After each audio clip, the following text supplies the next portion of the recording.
Napheesa Collier sure knows how to make her WNBA pay points.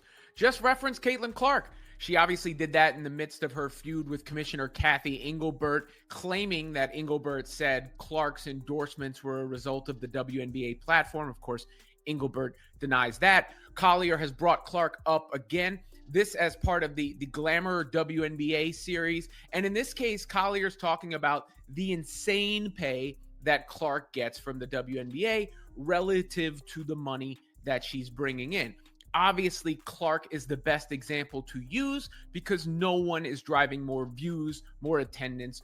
Napheesa Collier just unleashed a bombshell, directly calling out the WNBA's pay structure and dragging Caitlin Clark's name into the heart of the scandal. She didn't mince words, stating the monumental revenue Clark generates for the league compared to her own minuscule salary is insane. This isn't just a casual observation, it's a strategic, calculated attack, echoing past clashes with Commissioner Kathy Engelbert. The implication is clear. The WNBA profits massively from its biggest star, while Clark herself sees a fraction of the financial upside. This bold move is sending shockwaves across the league, exposing a deep rift between players and management, threatening to unravel carefully constructed narratives.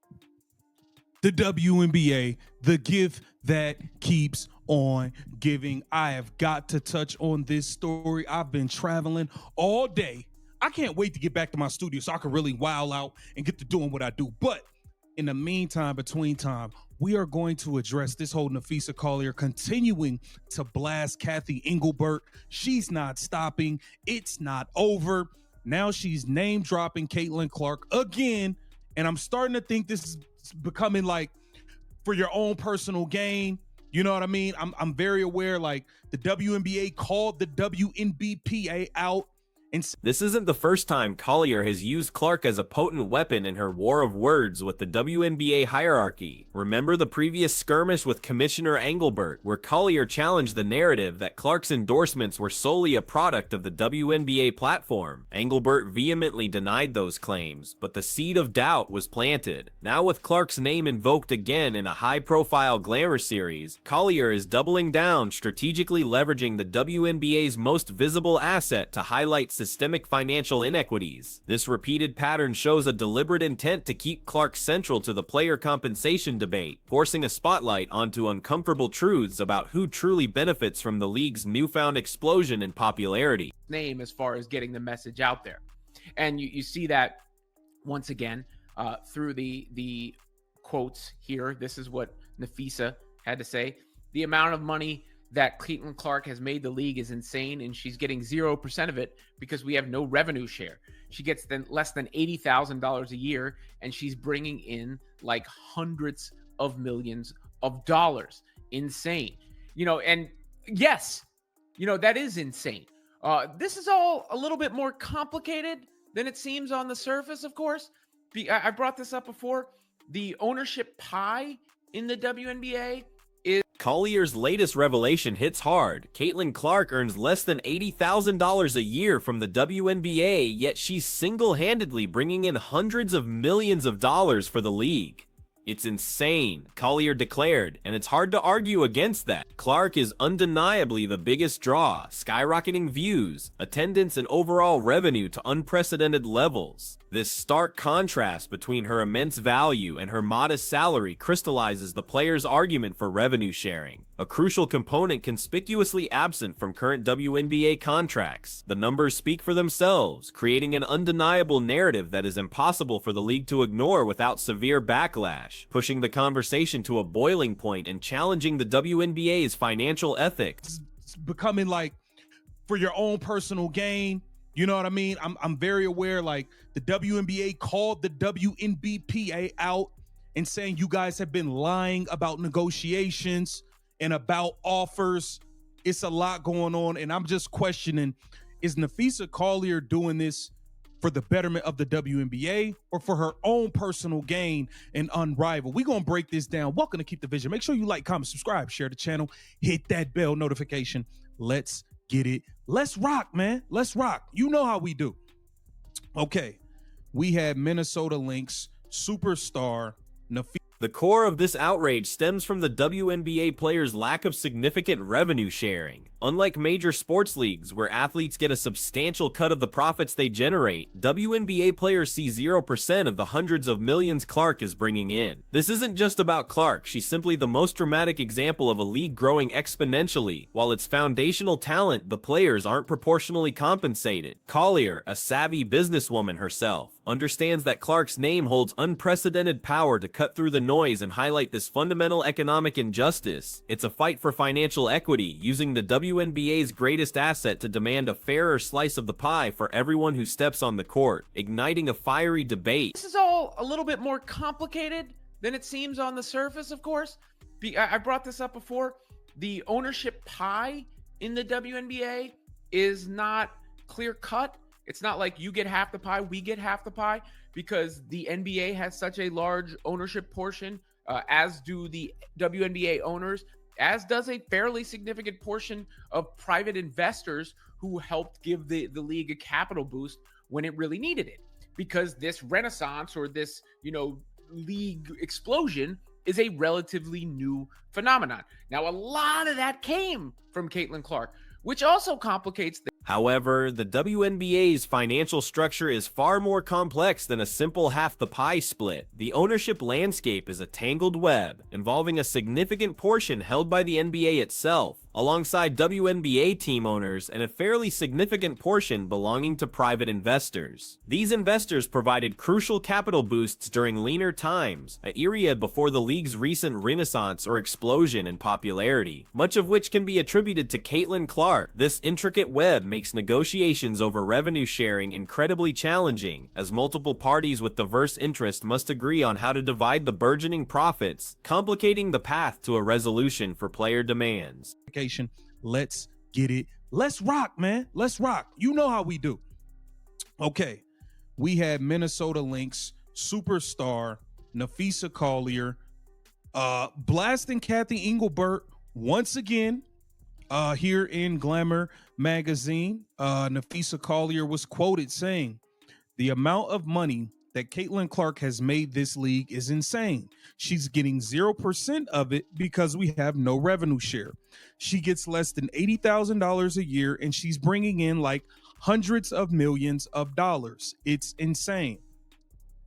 Now, on the Clark's undeniable status as a catalyst profoundly complicates the financial analysis, especially for the WNBA's leadership. If you're the league, the argument against substantial across-the-board player compensation becomes easier when you can point to the disproportionate value brought by one player. It begs the uncomfortable question: how sustainable is this explosion of interest, and how much of it rests solely on Clark's shoulders? While players are now pointing to broader ratings increases, the initial surge in the most dramatic numbers are undeniably linked to her, creating a leverage point that both sides are trying to exploit in their favor during heated negotiations. A lot of that came from Caitlin Clark, which also complicates things if you're being fair about the analysis. I joke those "pay us what you owe us" shirts could say "pay us what you owe her." And that is part of, the argument that I could see coming up in this is how sustainable is all of this versus how much of it is based on one player. Because if I'm the league, I would be arguing against the players as a whole based on the value of the one player. Now, the players as a whole can start to point to the other numbers, the fact that the ratings this year went up across the board. The debate isn't just about Clark's immediate pay, it's about the league's long-term sustainability and whether it can thrive beyond its current superstar. The old "pay us what you owe us" mantra could be rephrased to "pay us what you owe her," highlighting the unique financial dilemma Clark presents. While the league might argue against paying all players based on the value of one, the players can counter by showing rising ratings across the board, even when Clark was injured. This signals a healthy league needs more than one player, aiming to build a legacy that transcends any single star, securing a robust future for the entire WNBA. Drop Caitlin Clark at your exit interview. It was to rally up the troops, to stir the pot and rally up Caitlin Clark fans to get behind you and support you. And a lot of it worked. Let's be clear here. A lot of the people in the media, from ESPN to Fox to everywhere, rallied behind Napheesa Collier, you and your comments. Good Morning America, everybody. That worked. But in my mind, I'm like, I just question, why didn't you bring that to Caitlin Clark first? Why did Caitlin Clark find out when the rest of us did? I don't like that. I think that's shady.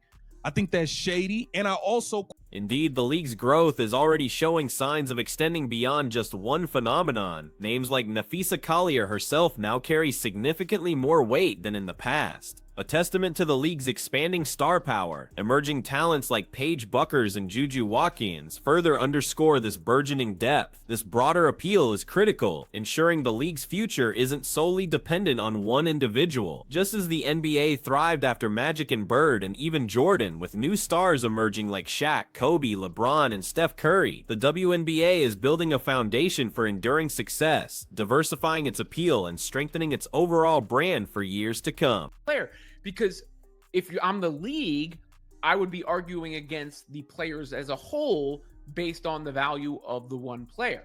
Now, the players as a whole can start to point to the other numbers, the fact that the ratings this year went up across the board, even though Clark was injured for a large portion of it, and a healthy league. I mean, I hate that Kathy Engelbert would always invoke the idea of Caitlin Clark getting hurt in her interviews, but the premise of it is correct, that like a healthy league beyond right now is predicated on more than one player.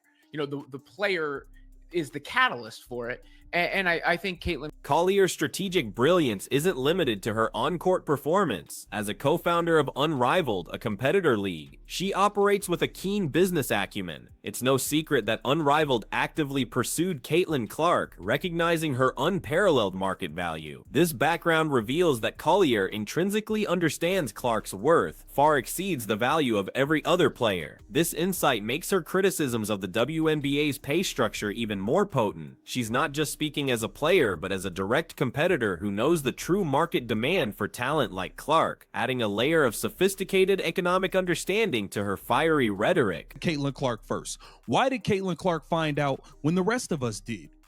I don't like that. I think that's shady.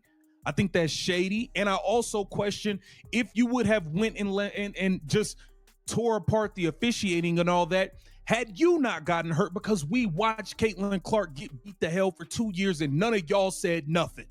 None of y'all said nothing. So I'm just kind of questioning the moral behind it.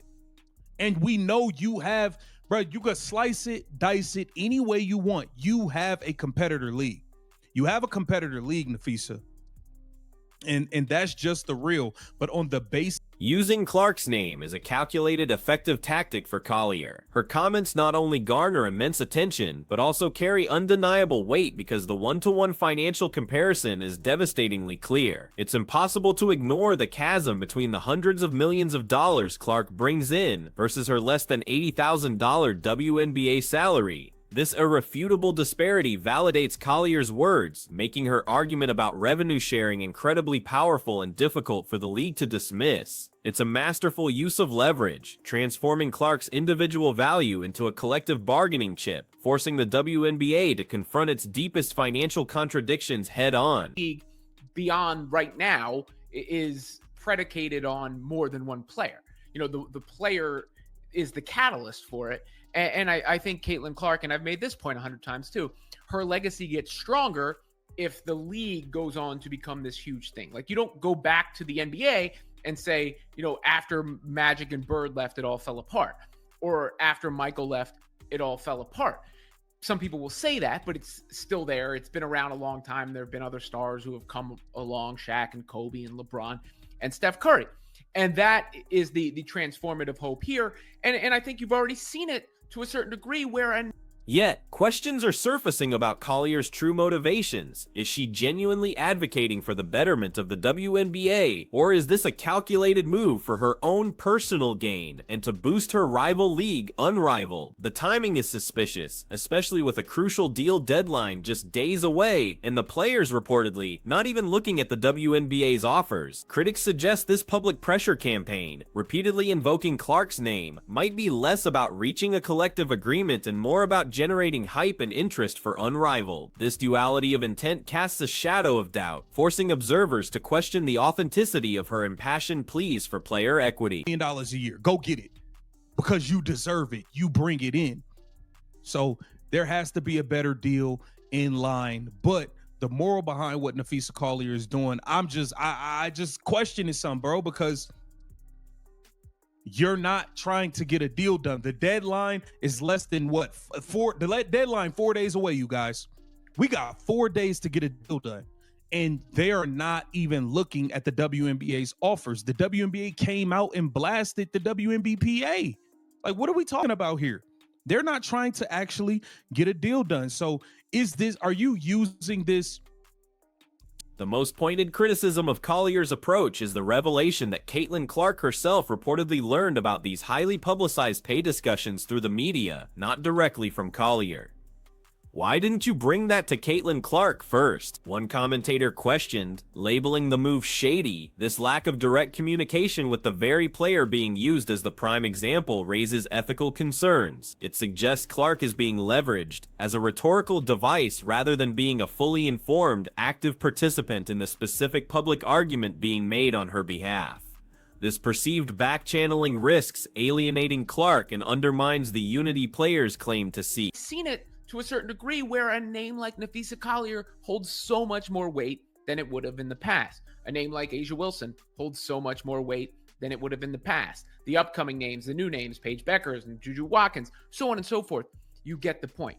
But Collier is also a businesswoman in the sense that she has helped to co-found Unrivaled. And with Unrivaled, they know they've been trying to get Caitlin Clark. They try to get Caitlin Clark. They know that her value exceeds the value of every other player.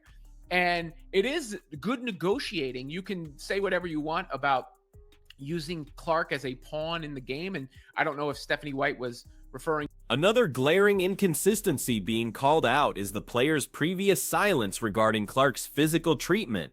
For 2 years, Clark was getting the hell beat out of her, yet none of y'all said nothing. This sudden focus on injury reporting and player safety, coinciding with the pay disputes and Clark's rising profile, strikes some as hypocritical. If player welfare was truly paramount, why wasn't the officiating and the physicality Clark endured a rallying cry much earlier? This historical oversight makes the current outcry feel more self-serving, further fueling skepticism about the true moral behind the present player movement, creating an uncomfortable narrative. Be real, and it's funny how everybody was on the, oh, it's not just Caitlin, it's Me Too thing. It's all of us, but when y'all trying to get paid, now y'all keep name dropping her.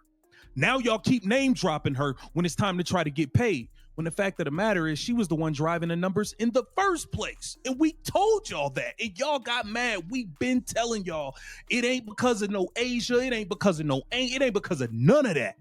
None of that. It is solely because of the numbers that Caitlin Clark is bringing in. Point blank, period. And y'all been in denial. But now when you're trying to get what you want and get leverage and all of this stuff, you are using. The narrative around player pay has seen a significant shift. Initially, the message was it's not just Caitlin, it's me too, emphasizing collective value. However, now, when it's time to push for a better deal, players keep name-dropping her, despite having dismissed her impact on numbers in the past. Critics point out that Clark was undeniably driving the numbers in the first place, a fact many players and media personalities initially denied. This sudden convenient reliance on her name for leverage exposes a perceived double standard, suggesting that collective unity is prioritized only when individual star power can be effectively exploited for broader financial gains. Exceeds the value of every other player. And it is good negotiating. You can say whatever you want about using Clark as a pawn in the game. And I don't know if Stephanie White was referring to Napheesa Collier specifically when she made that point, but it is a good point or a good tactic from Fee to bring up Clark, because not only do her comments get more attention, but they're more effective because you can't look at that, specific one-to-one transaction on face value, the amount of money and attention Clark has brought in versus the amount she's paid by the WNBA. Adding another layer of controversy, the NBA has officially begun reviewing its policies regarding injury reporting, training, and education of personnel, alongside enhancing monitoring programs for betting activity. This league-wide initiative is bigger than just gambling, as sources confirm. While betting integrity is a major concern, the review directly addresses the shady practices around player injury disclosures that have plagued both the NBA and WNBA. This scrutiny implies a broader acknowledgement of systemic issues that go beyond fair play on the court, impacting everything from competitive integrity to fan trust, promising significant changes across professional basketball operations. Clark is bringing in point blank period, and y'all been in denial, but now when you're trying to get what you want and get leverage and all of this stuff, you are using her name. It's just the facts. That is just the facts. And we got much more going on in the WNBA. This is crazy. Shams is reporting the NBA informed its 30 teams that the league has begun process of reviewing policies regarding injury reporting. I told y'all in the video with Enes Kanter, former NBA player, he was talking about the injury reporting in the NBA and WNBA, and we all were questioning. This broader NBA review has stark implications for the WNBA, especially concerning its shady history of injury reporting. There have been consistent whispers and outright claims that the WNBA, and specifically teams like the Indiana Fever, have been less than transparent about the true extent of player injuries. Concerns have been raised not just about Caitlin Clark's situation, but also other Fever players like Tammy Fagbenley and Chloe Bibby, whose injuries seemed worse than what the Indiana Fever claimed it to be. This lack of honesty directly impacts fan confidence in the integrity of the game, highlighting a systemic issue that has festered for far too long within the league. Consequently, the Indiana Fever are now squarely in the crosshairs. Given the history of questionable injury reporting within their ranks, they are definitely going to be one of the teams getting looked at as part of the NBA's comprehensive policy review. This scrutiny isn't just a casual glance, it implies serious investigations into their internal procedures and accountability. The integrity of injury reporting is paramount, especially when linked to gambling concerns and player welfare. The Fever's actions or lack thereof regarding transparent injury disclosures will undoubtedly be a central focus, potentially leading to significant repercussions for the franchise and its management. This entire saga, the pay disparity, the strategic use of Clark's name, the questions of player motivations, and the looming injury reporting scandal, paints a troubling picture of a league grappling with its explosive growth. While Caitlin Clark continues to shatter records and bring unprecedented attention, she's inadvertently become the epicenter of a storm exposing the WNBA's deepest financial and ethical cracks. The future of the league hinges not just on new stars, but on whether it can transparently and equitably address these profound challenges, truly valuing its players beyond just their on-court performance, and securing a future built on trust and fair compensation for everyone involved.